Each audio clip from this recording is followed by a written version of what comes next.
मते न्याय न देहिकी एमएलए पुलिस मते बांधिकी नउछाती मते न्याय न देकी उल्टी मते केस पाड़ी जाउती मैडम मते जेल को नउछाती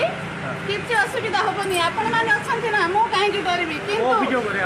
डॉक्टर पोस्टमार्टम करी छंती से डॉक्टर सटीक रिपोर्ट दियंतु सुसाइड देबे मर्डर देबे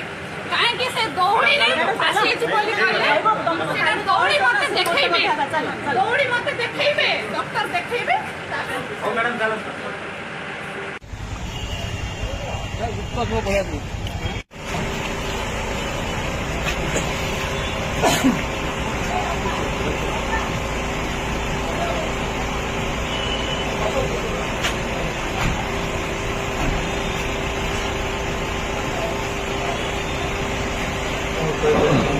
जो दुई दिन तले जो डाक्तर को माट घटना एक प्रकार चर्चित खबर समग्र ओडिशा रे देखियो मिलला एक अभावनीय घटना घटिला से घटना रे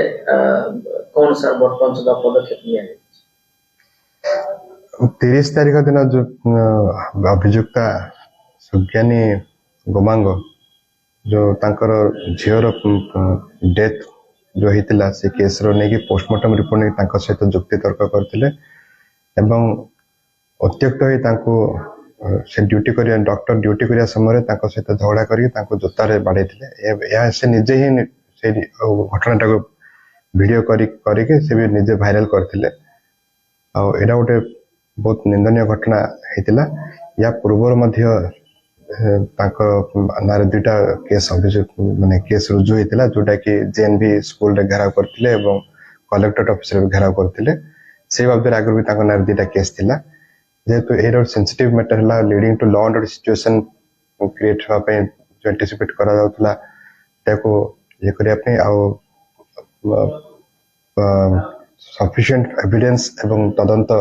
प्रमाण आसिया पर आज ताको अरेस्ट करके कोर्ट फॉरवर्ड करा जायछि